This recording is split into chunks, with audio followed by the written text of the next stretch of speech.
Krakatoa, an exploding island, creating 120-foot tsunamis, drowning its victims for hundreds of miles.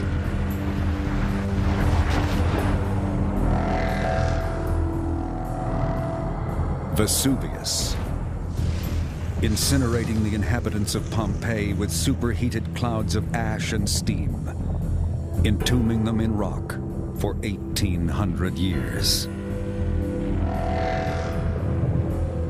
Mount St. Helens, obliterating everything in its path, trees, houses, and human beings.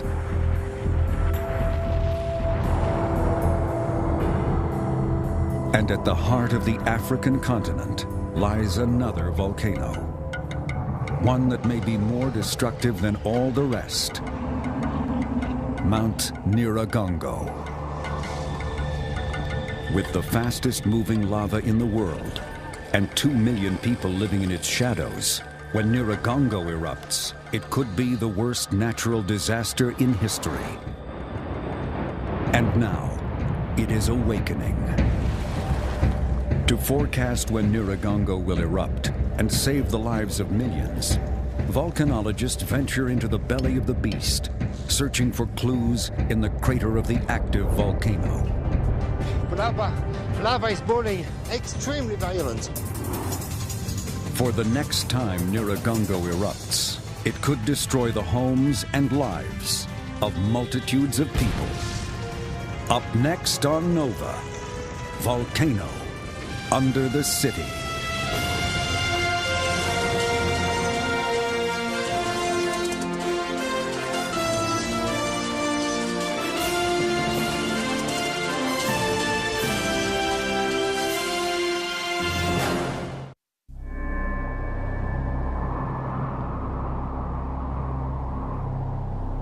This fertile valley in Central Africa is one of the oldest inhabited places on Earth. It's dominated by a volcano soaring 2 miles high, Mount Nyiragongo. Ancient legends claim Nyiragongo is the place souls go after death, both heaven and hell.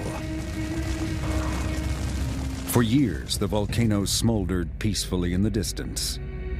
But then on January 17, 2002, Nyiragongo violently erupted. As dawn broke over the eastern Congo today, the sound of fear filled the very city of Goma. Nyiragongo spewed rivers of molten lava down its slopes at speeds up to 40 miles an hour.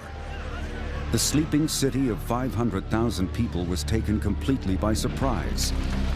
Burning ash and lava ignited fires and destroyed everything in its path. There is panic as frightened people scramble over the black lava crust, trying to escape, and many are getting hurt. There were people who died trying to save their belongings. Everything was burning red. There was smoke everywhere. It was worse than war.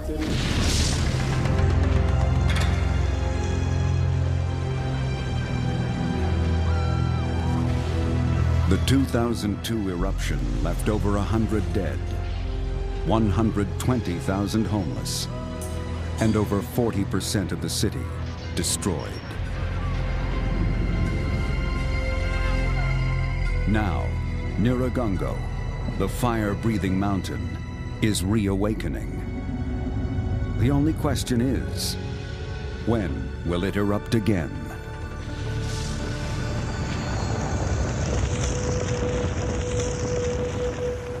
In a race against time and nature, the UN dispatches a French volcanologist, Jacques Durieux. His mission? To collect evidence from the 2002 eruption and search for signs of new volcanic activity.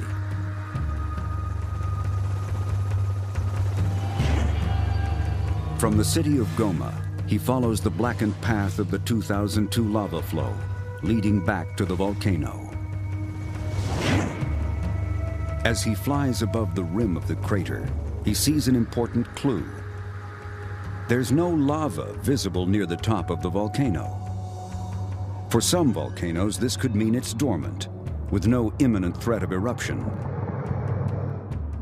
But in the case of Nyiragongo, it could mean danger lurks below the surface.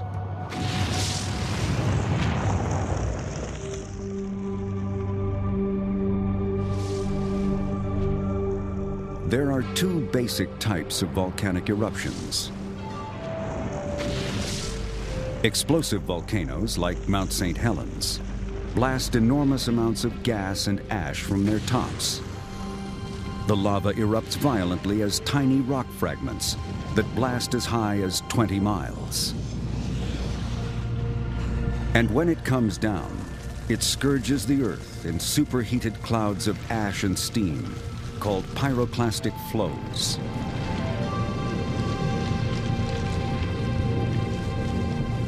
The second type of eruption is effusive. Here in the Hawaiian volcanoes of Kilauea and Mauna Loa, lava is very fluid and flows like rivers. It erupts from anywhere it can, over the top of the crater or through cracks along the volcano's base.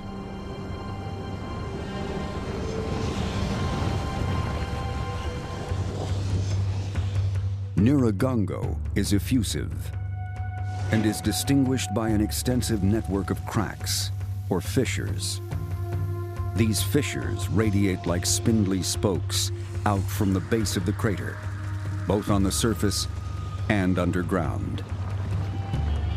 They can fill with magma and erupt anywhere along the fracture zone.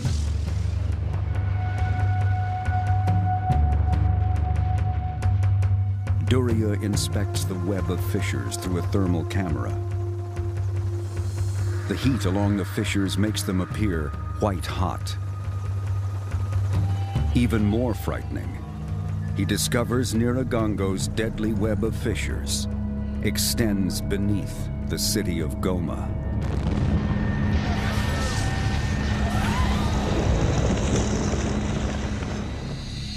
On the trail of the deadly lava, Duria inspects the site of a buried village at the edge of a banana plantation, halfway between the volcano and the city. When Nyiragongo erupted in 2002, the people living here felt they were safe because the volcano is miles away.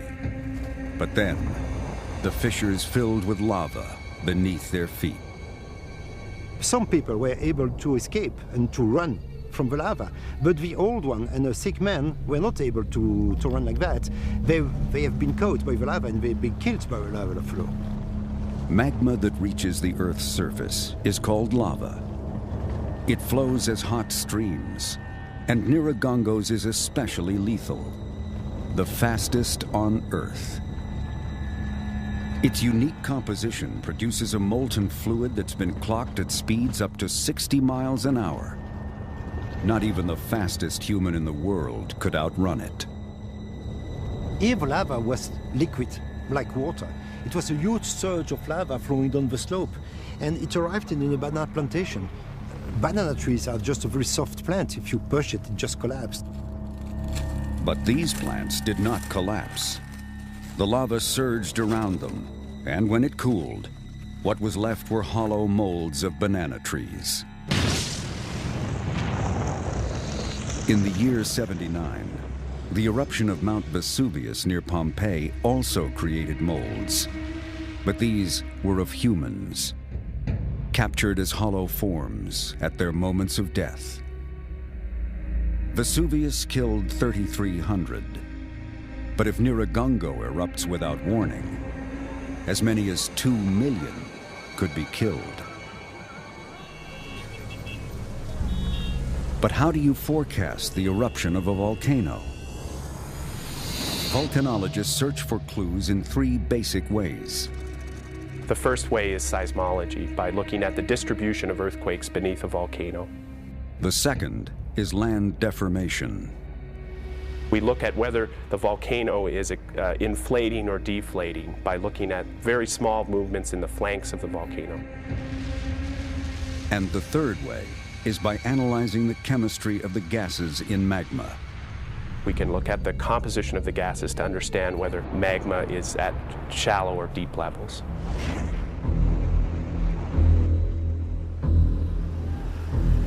These are the clues Durieux seeks as he continues his quest at Goma's Volcano Observatory. Here, Congolese researchers closely monitor a seismograph, an instrument that amplifies and records vibrations from tremors caused by the movement of magma beneath the Earth. As magma moves up beneath a volcano, you physically have to displace the rocks that are around it. So the breaking of rocks creates these earthquakes. And as magma moves up, you'll tend to get more and more earthquakes at shallower and shallower depths. And that's a sign that a volcano is likely to erupt. The seismic activity Durieux sees today is disturbing. The new recordings we have got today is showing that there are many, many shocks. Normally, Durieux would compare today's seismic readings with those from 2002, looking for patterns to predict a future eruption. But Goma's observatory, in an area racked by civil war, had been looted just prior to the last eruption, so the previous seismic record is incomplete. La voilà. Durieux is joined by Italian volcanologists Dario Tedesco and Orlando Vaselli. They turn to satellite images to measure land deformation. A signal is sent from the satellite down to the volcano, and the distance from the satellite to the volcano can be measured very accurately. If over time we see changes in that distance, we understand that the volcano is inflating or rising on its flanks. And now, if we go to the image taken yesterday... These color-coded satellite photos show the area around Nyiragongo rising and falling, as if the volcano is breathing in and out. Durieux and his team suspect this land deformation, combined with the increased seismic activity, may be the result of deadly magma in the fissures. But the amount of magma within the volcano is a secret, hidden in Nyiragongo's gas emissions. We have a huge plume extending towards the northwest of the volcano, with a huge quantity of gases. The gases are an intimate part of the magma that is generated deep in the earth, and as that magma comes towards the surface of the earth, the pressure on that magma is reduced. And as the pressure is reduced, gases then escape from the magma. The greater the amount of gas being released, the greater the amount of magma being produced. For what we have known in the past, never we have had such a big amount of gases. Never. The satellite identifies the gas as sulfur dioxide, SO2, the primary cause of acid rain. And Nyiragongo is producing more than any place in the world, up to 50,000 tons per day. That's more than the amount produced by all power plants, factories, and cars in the United States. And the high concentration of SO2 is another clue for forecasting the next eruption. If we see high concentrations of carbon dioxide, that's often a reflection that we have magma at greater depth. But when we start to see large amounts of sulfur dioxide being released from a volcano, it's an indication that we have magma at very, very close to the surface and potentially erupting in a matter of days or weeks. Durieux and his team are breaking new ground at Nyiragongo by gathering scientific data in order to forecast the next eruption. But they are uncovering some very alarming clues. The increased seismic activity is the result of tremors caused by magma moving beneath the Earth. The enormous emission of sulfur gas is a clue that a huge quantity of magma is near the surface. And the thermal data shows Nyiragongo's fracture zone is extending toward the city. With no lava visible in the crater, and the satellite showing deformation of the land around the volcano, it could mean that magma is moving into the fissures. Such a stock of magma under the volcano could trigger an eruption anytime and anywhere. This emerging picture could be the worst possible scenario. Nyiragongo may be storing this huge amount of magma throughout its deadly web of fissures. Even worse than the devastation of 2002, Nyiragongo, with the fastest flowing lava in the world, now threatens to erupt right beneath the city of Goma.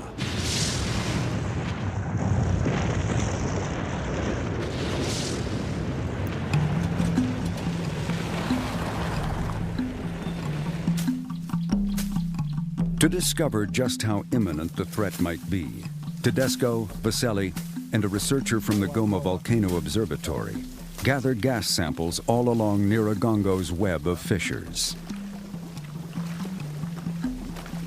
If you have a spatial set of samples, in other words, one that's collected in the crater, and then a series of samples that are collected outside the crater, that gives you a way of understanding the plumbing system in the volcano. Gives you a sense of how open that fissure system is between the crater and the outer flank. At this thermal spring, they measure temperature and chemical composition. Chemical composition, isotopic composition give us exactly which is the source of these gases. The team checks this fissure with a device called a sniffer. All volcanic gas contains a mixture of water, carbon dioxide, and sulfur dioxide, but their ratio can be an important clue. If we were to find a high temperature gas with similar water, CO2, sulfur gas ratios on the outer flank of the volcano, it would give us an indication that perhaps magma is very close to the surface.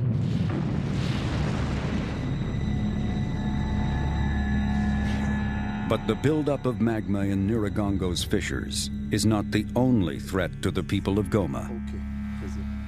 Here they are reading a high percentage of carbon dioxide, an invisible gas we all breathe out. It's harmless in small amounts, but in large quantities it can be lethal. 15% will kill you, and this fissure reads over 60%. Alarmed by these extremely high levels, Tedesco and Vaselli head to Lake Kivu. If that much CO2 is leaking from the volcano through the fissures and into the water, Lake Kivu, the picture of calm today, could be a ticking time bomb. It's a lethal phenomenon called lake overturn, and it happened in Cameroon, West Africa, in 1986. Throughout villages along the lake, dead cattle and corpses lay scattered. There was no sign of panic. 1,700 people appeared to have just dropped dead. At first, investigators were baffled. Then they discovered the smoking gun. Lake Nyos sits inside the crater of a dormant volcano. But for hundreds of years, springs beneath the volcano continued to feed carbon dioxide gas into the bottom of the lake. A landslide into the lake triggered the gas to bubble up to the surface.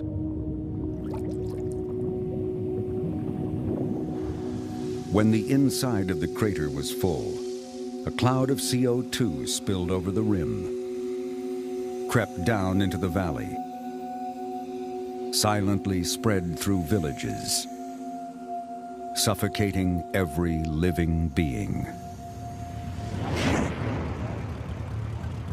Tedesco and Vaselli fear that if fissures from Nyiragongo are feeding CO2 into Lake Kivu, a lake 2,000 times the size of Lake Nyos, with 2 million people living on its shores, a catastrophe much worse could happen here. The quantity of gas that will be released from depth to surface will be enormous. A very huge clouds of gas, both carbon dioxide and methane. To test for the levels of these volcanic gases in the lake, they submerge this canister 1,300 feet. Then they drop this small weight along the rope. When it reaches the canister, it activates a closing mechanism. They need to analyze samples from the deepest part of the lake, since water containing CO2 is heavier and therefore stays at the bottom. They find the level of carbon dioxide dangerously high and in a delicate balance. In case of huge injection from the bottom because of a volcanic eruption, for example, of volcanic gases, the equilibrium will change and the gas will go toward the surface. A sudden eruption of lava or infusion of CO2 from underground fissures could cause Lake Kivu to release its toxic gas, resulting in a massive loss of life.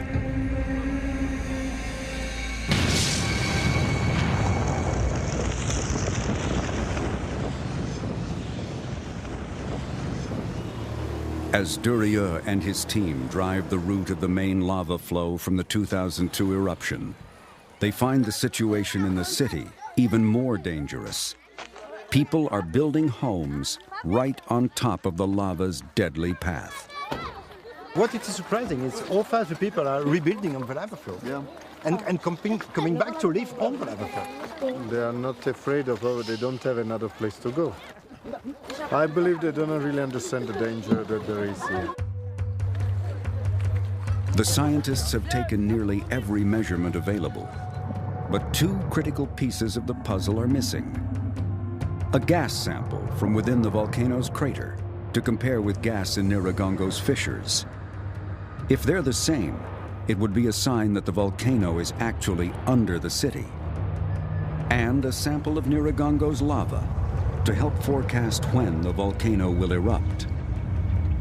To get these samples means climbing into the belly of the beast. Climbing into an active volcano is extremely risky, but if the team can give the people of Goma enough warning, they may be able to save millions of lives. Durieux prepares to trek into the volcano.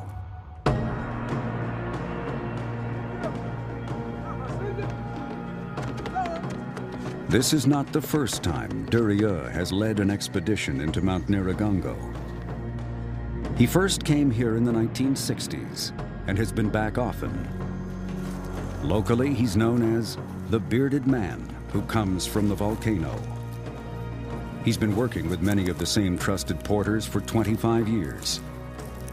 For not only is an expedition into an active volcano naturally dangerous, in Goma, an area plagued by civil war, danger can also explode from politics and tribal rivalries.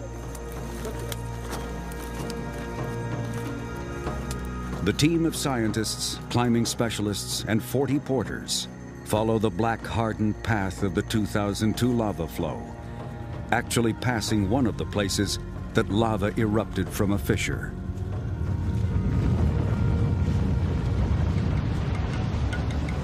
Nyiragongo is in a chain of roughly 100 volcanoes that dot the region called the East African Rift.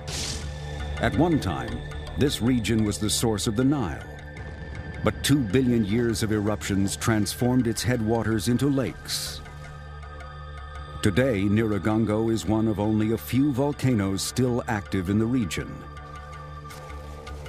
As destructive as the 2002 eruption was, volcanologists know Nyiragongo is capable of much worse.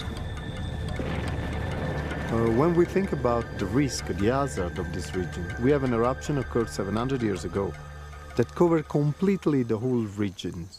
So we have to think that the Nyiragongo might in the future, because of changing eruptive style, might again cover the whole region. And this will be a real catastrophe.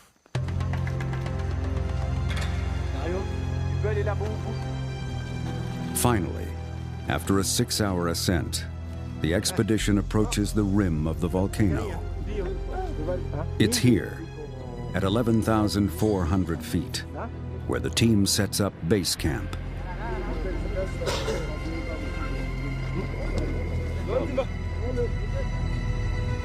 At last, Durieux gets his first look into the red glow of the molten lava, the fiery tip of a column of magma extending deep into the center of the Earth.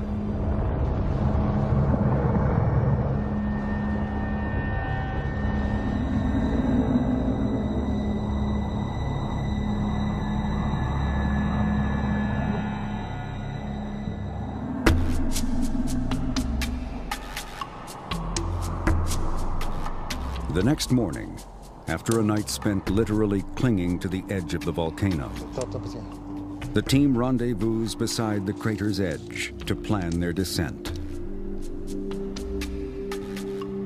The crater is gigantic. At 2,600 feet deep, it's twice the height of the Empire State Building. Inside, there are two main plateaus, the first ridge and the lava plain. At the very bottom is the pit of molten lava.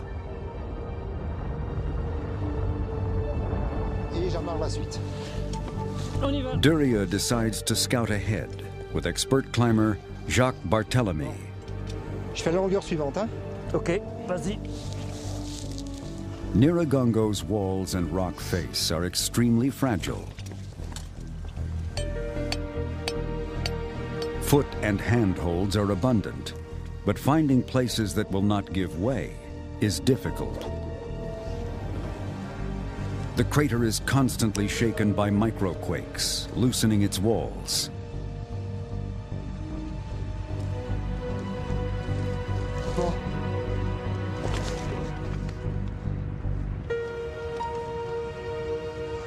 Duria and Barthélemy descend 1,000 feet to reach the first ridge. It's strewn with massive boulders that have fallen from above and vents emitting skin-burning sulfur gas. Là, c'est joli, hein? Ouais, ouais. They proceed cautiously across the fragile surface to the edge, where they get a better look at the lava, which is curiously low. On his first expedition into the volcano, the lava was nearly as high as the first ridge. Nyiragongo boasts a lava lake that can fill within weeks and drain within minutes. When full, it's the largest in the world, holding enough to bury Manhattan in 15 feet of lava. Over the years, the lava solidified around the edge, leaving the ring-shaped plateau Duria sees below.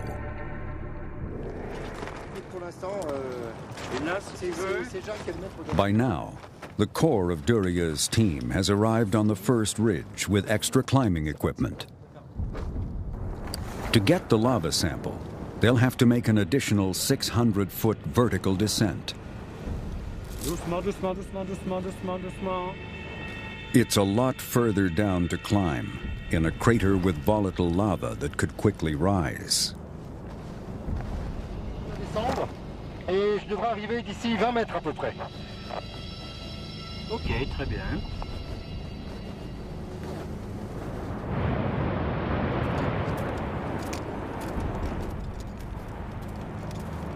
The plain is fractured by 1,000-foot crevices, on ground that at any moment can crumble beneath his feet. Voilà. Juste en dessous. There is very little lava at the bottom of the volcano, but what is there poses a great threat. It's extremely violent, spewing 200 feet in the air. So that's really fantastic, because the gases are exiting at very high speed, at very high pressure. We have big flames, huge volume of gases, extremely violent.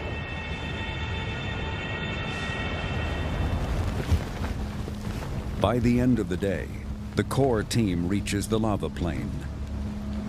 But as they set up a second camp, the weather turns against them. Temperatures drop near freezing, and winds whip up to 60 miles an hour.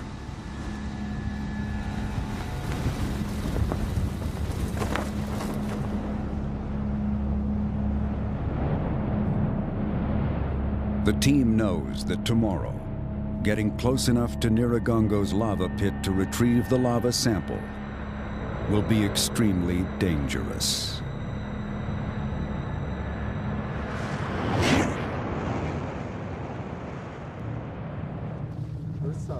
The next morning, the team sets off to collect volcanic gas samples rising from the lava plain.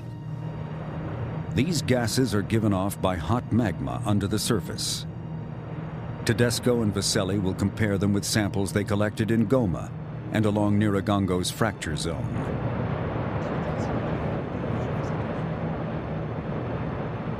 Duryea sets up his thermal camera.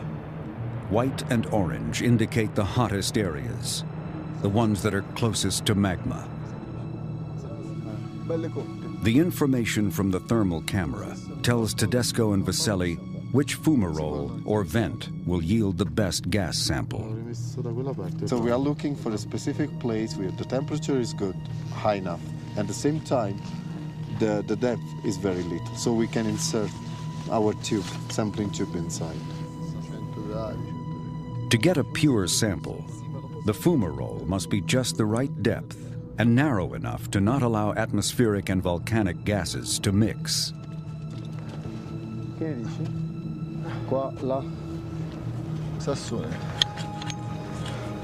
Finally, they locate the perfect spot. Drop by drop, we are able to get the water, the steam basically condensated with a lot of acidic gases. The gas, condensed into liquid, drips into the sample bottle. It appears Tedesco and Vaselli may have gotten the first pure volcanic gas sample ever obtained at Nyiragongo. Suddenly, disaster strikes. There are main collapses of the walls. It's a fault. The walls of the crater are collapsing. The fault is crossing the crater and making huge collapses of the platform. And the plain beneath their feet is falling into the lava lake below. Huge amount of blocks of old lava were falling into the lava lake.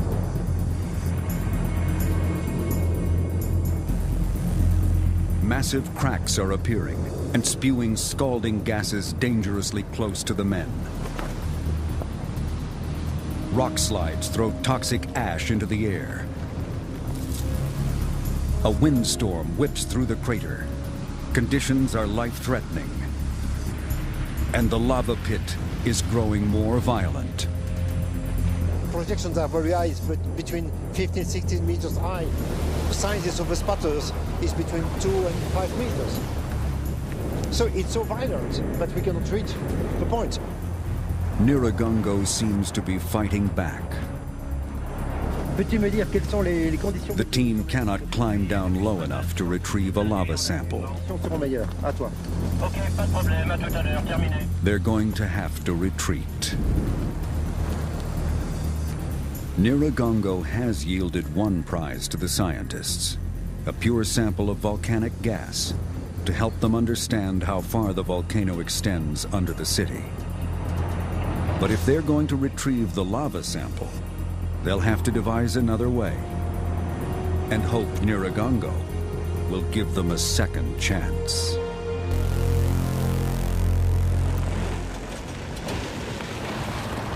Back in Goma, the team finds more signs that the volcano is awakening.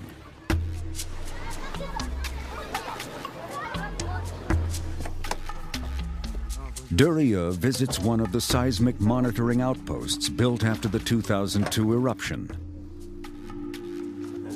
Here on the seismograph, there's evidence of the landslide he and the team experienced inside the volcano. Aftershocks continue, and the people living in this village can literally feel the danger in the air.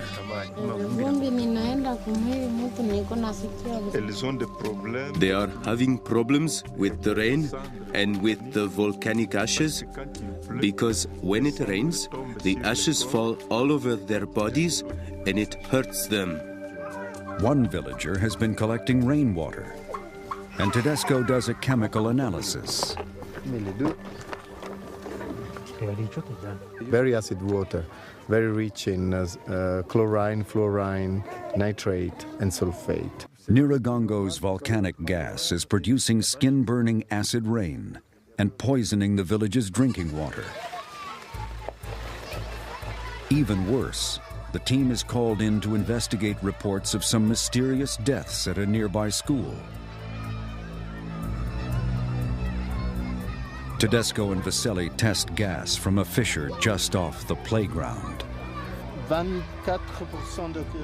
They find 24% carbon dioxide, well over the lethal limit.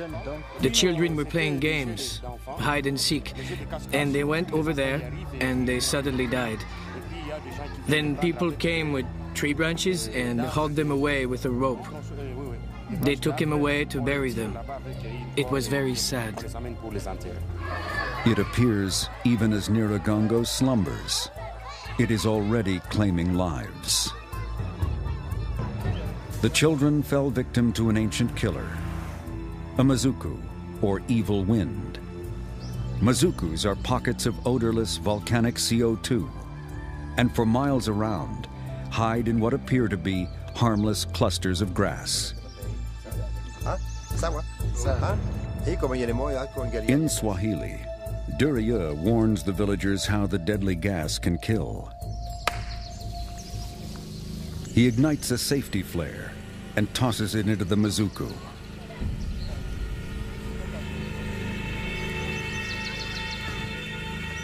The smoke sits on top of the CO2, which has displaced all the oxygen. Anyone who goes beneath the smoke suffocates. Small children are usually the victims.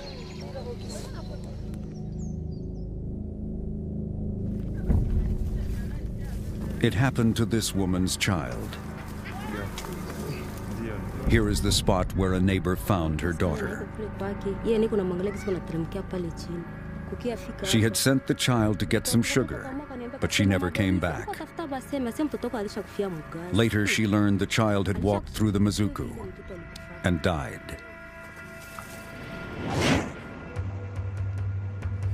Tremors and aftershocks, acid rain and polluted drinking water, and now children killed by gas emissions.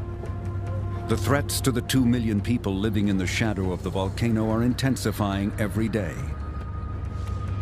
But to forecast when Nyiragongo will erupt, Durieux and his team still need one crucial piece of data: the holy grail of volcanology, a sample of lava from the volcano's fiery pit.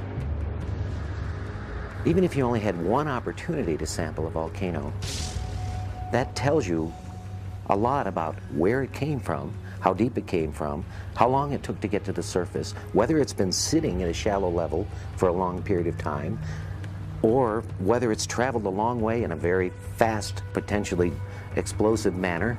It gives you an important forecasting tool as to what might happen next. Armed with a plan on how to retrieve the lava sample, Durieux and his team pack up their equipment and head back up the mountain.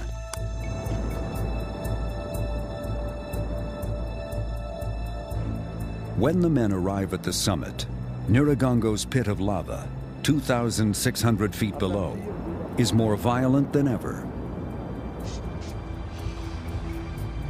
Normally, volcanologists can retrieve a lava sample by walking right up to the source. In Hawaii, they have been retrieving samples weekly for the last 20 years. There, a volcanologist will dip an iron hammer or rod directly into the lava.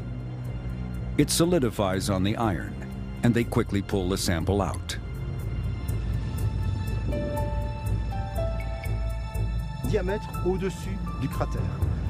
But for Durieux and his team, that's impossible. They'll have to retrieve their lava sample from 1,000 feet above the lava pit.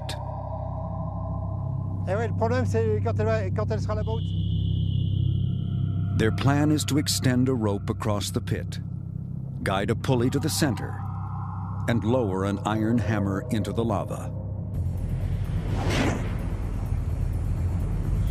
To do it, they'll need to pull the rope by hand around the perimeter of the lava plain. But the plain is ringed with massive pillars, some as high as 200 feet, and the fragile ground can collapse beneath them at any moment. Durieux has risked his life before to retrieve a lava sample, a critical piece of evidence to forecast an eruption. But this may be the most dangerous situation he has ever faced. After several hundred feet, the task becomes more and more difficult. Duria moves carefully around the crater, which at this level measures a stunning 2,000 feet across, more than 6 football fields. The rope snags on the rocks of hardened lava below, exactly what they feared. One misstep could cause a landslide. They improvise, using a pole to elevate the rope over the columns of hardened lava.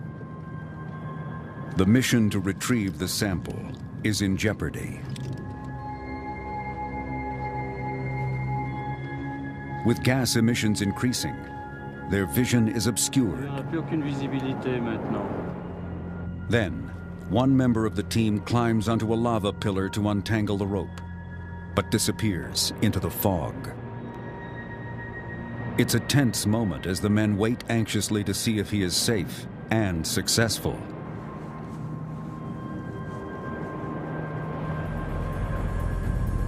Finally, the rope is free, and Duria and his team are able to stretch it across the crater. Okay, vous pouvez redonner du mou doucement. They secure the rope and attach an iron hammer with a chain.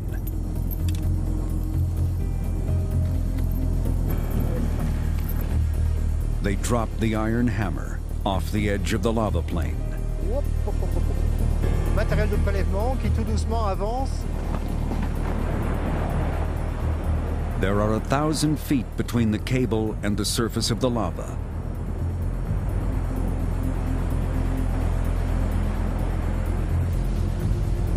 Clouds of volcanic gas make it difficult to see as the hammer descends to the lava. So Duria must rely on his instincts. If he lets the cable dip too low, the heat will melt it.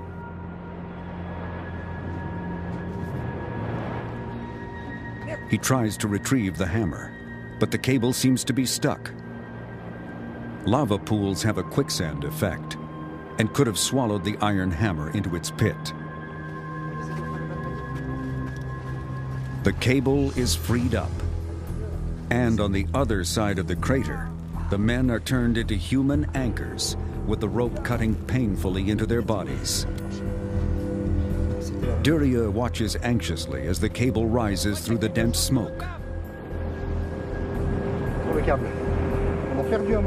They've lost the iron hammer, but the lava has solidified onto the cable.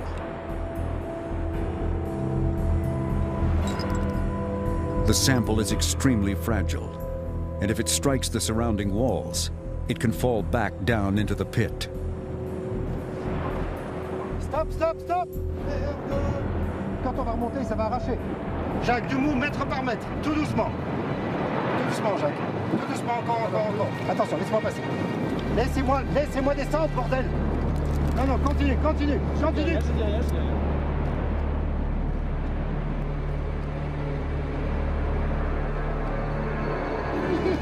Eh ben, les copains, on n'a pas bossé pour rien, hein? Viens voir. Finally, the attempt to retrieve a lava sample is a success. Voilà. Duria and his team risk their lives to get these precious pieces of lava, now cooled and hardened. But now, they must unlock their secrets if they are to save the lives of the people of Goma from the volcano that threatens their city.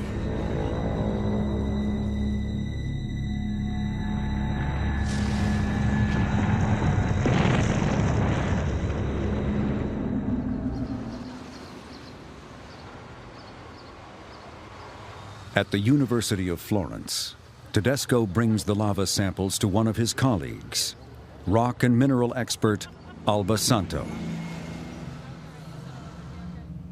Santo prepares to study the lava samples under the microscope. The gas samples they gathered earlier are being analyzed in the lab. Gas from Nyiragongo's network of fissures, some from right under Goma, will be compared to gas from the crater.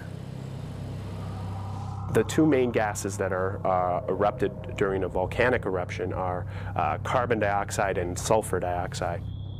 The very sensitive ratio between these two gases often tells us how close the magma is getting to the surface. The analysis reveals the gas sample taken from the crater was over 1,000 degrees Fahrenheit with extremely high levels of sulfur dioxide. The gas from the fractures under the city contains barely a trace of sulfur dioxide and is less than 200 degrees. Less sulfur dioxide and lower temperature in the fractures leads to a surprising conclusion. We think that these fractures are very well sealed because we detect a steady decrease of temperature and gas emissions. This suggests that magma is not threatening to erupt from fractures beneath the city.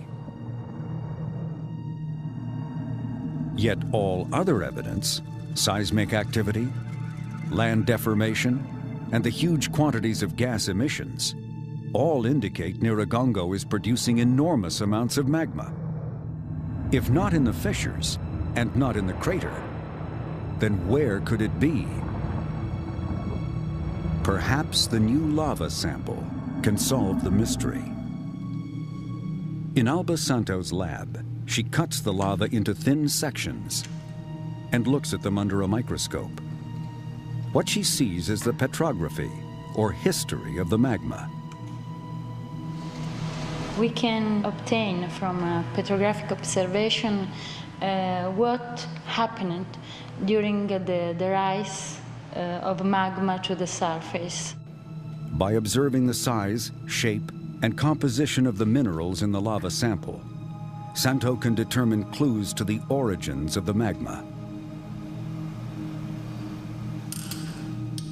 When she looks at Durieux's sample, she discovers two important clues.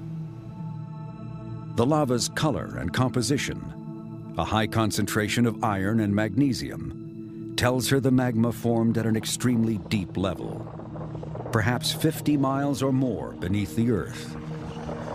And it is stored in a magma chamber about 6 to 8 miles below the volcano. But when she examines the lava's microscopic structure, she's amazed to find no crystal formation at all, only gas bubbles, something she's never seen before. This means that magma rises very fast from the source, and it doesn't have time for minerals to crystallize. So this lava is very fresh. The pieces of the puzzle are falling into place. The huge quantity of gas with high temperature and high concentration of sulfur dioxide, and magma from a deep chamber rising so quickly it doesn't have time to crystallize. We often say that there are two things that relate to how explosive an eruption will be, and it's related to how fast the magma is coming to the surface and how much of the gas is released on its way to the surface. For Nyiragongo, these are two suggestions that the system is very active and potentially could move towards volcanic crisis in the near future. The lava and gas samples, along with all the seismic and satellite data, paint a whole new picture of Nyiragongo, one perhaps more frightening than ever. Nyiragongo is storing vast quantities of magma that could reach the Earth's surface in minutes. And even though the volcano's fissures are sealed, any new seismic activity could open the fractures, infusing magma into the fissures, which now extend under the city of Goma and into Lake Kivu. The fastest flowing lava in the world could flood the city within minutes, and any lava, landslide, or volcanic gas entering Lake Kivu could trigger lethal lake overturn, suffocating everyone on shore in one giant mazuku. And it could happen at any time.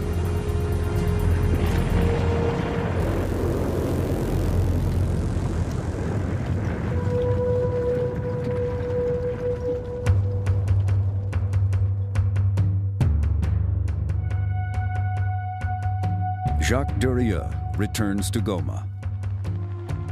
He's working with his Congolese colleagues to educate the people of the imminent dangers and to continue to monitor the volcano's activity. But to forecast precisely when Nyiragongo will erupt, Durieux and the Congolese will need more data over longer periods of time. For as valuable as this set of seismic, satellite, gas and lava samples is, it's just a single frame in a moving picture. We may find that in 50 years or 100 years, we're able to compare samples collected in the future with the samples that Durieux and Jacques and others are collecting today, and find out that they give us really valuable information about the course of growth of that volcano. But what does that mean for the people of Goma today? Some are heeding the warning and moving.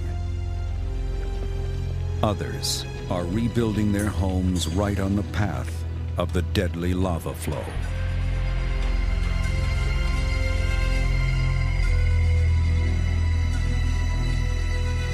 With more than 2 million people living in the shadow of the volcano, constant observation is necessary. For when it erupts, a new name could be added to the most deadly disasters in human history: Nyiragongo.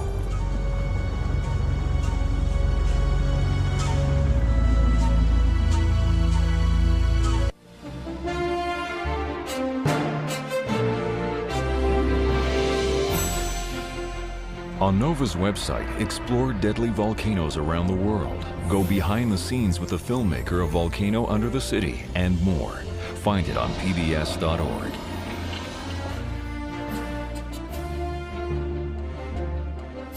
To order this show or any other NOVA program for $19.95 plus shipping and handling, call WGBH Boston Video at 1-800-255-9424.